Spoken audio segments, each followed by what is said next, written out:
Way back when, I started storing my cross-stitch charts in folders in my file cabinet, and I've got, some general ones.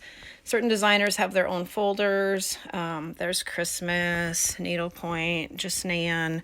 Drawn thread is one of my favorite. So one of the first things I did was I culled all the folders out, went through a lot of them, culled out charts, put them in. I have a huge banana box in the closet. I'm going to flip you back around.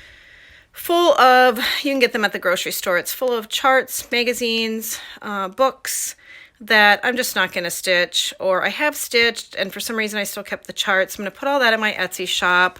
I've been working slowly on getting fabric in there, and some of the charts I already have a stack of charts that I pulled, and then the banana box is full too. So once I get those other ones listed, and I'm working on some more fabric today. I did get the fabric moved, as I had mentioned, so I've been going through those totes, starting to pull out fabric to sell.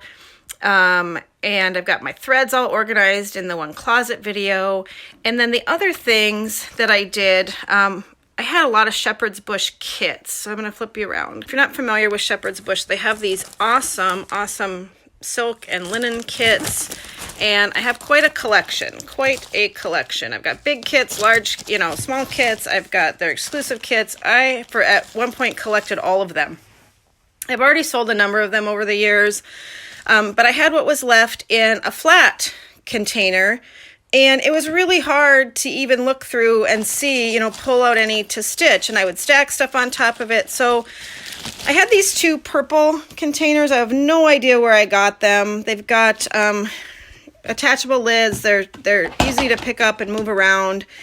So now one of them is dedicated to all of my shepherd's bush kits. That makes up a good portion of it. But all of the rest of it is also full kits of any other kits I had. I pulled out and put into here. I got needle roll kits. So this one container here, and here's how the lid works. They're really cool. I wish I could tell you where to find them. That is all complete kits. Then my second one, I had a bunch of charts already kitted up, kind of. So for example, like this one, there's a chart here, this particular chart. I have a card with the chart, says what the fabric is that I've pulled and the threads I plan to use. So there's fabric in here. Here's another chart, and I've got the fabric in the back and the little card. Oh, this one doesn't have a card, but most of them have cards. Let's see if I can find another one. Here's another magazine. Let's see here. I've got ornaments. Let's see, like here's a Just Nan. I want to stitch that on lamb's wool linen, so I've got the linen in there with it. So the bulk of this second one is charts that are pulled that I want to definitely stitch with their fabrics. And then in the front of it are charts that I want to stitch for which I need to get the fabric with them. So like this Fancy That, when I was culling through my charts, I was like, oh, I really want to stitch that. So I need to put that, get the fabric that I want, put it in, a Ziploc, like I have these, with a card and what my plans are. So I've got a bunch in the front here that is what is going on with those little ones, big ones, some freebie charts, just all kinds of stuff, new little treasures. There's a needlepoint one that I found. So now I've got all my charts in these three places. I've got one container full of just complete kits. I want to stitch something, dig through there. I can pull something out. Even the one that has mostly like charts with fabric, I can just go to my thread containers, which I'm going to walk you over there because I don't think I've shown those. Then I can go extensive thread collections. There's watercolors and miscellaneous rainbow gallery. This is Gentle Art sampler threads, Tweedy. I've got different silks. I've got some other hand-dyed threads. And of course I've got DMC.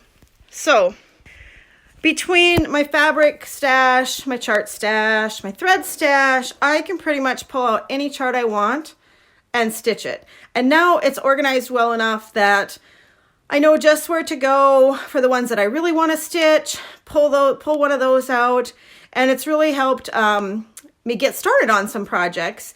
And so that is how I pretty much have my cross-stitch stuff organized now. So hopefully you might get a couple tips from this if you are struggling keeping your stuff organized, or maybe figuring out how to keep track of your projects.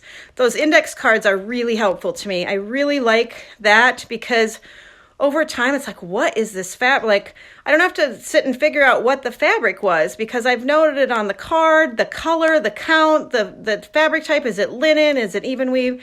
And then those cards get stored as projects are finished in a separate little plastic shoebox type container. And so it's kind of like a little a little record too of all my little projects. And then I try to note on there too how I finished the project. A lot of those have empty spaces on those parts of the card because I have a lot of, I should show you that too. So speaking of stitch projects that aren't finished, I find the best way is to hang them on these type of hangers, and then dry cleaning bags are over it. So like, here's a shepherd's bush stocking that needs to be finished. This one's in the front, but there's the open heart I just finished.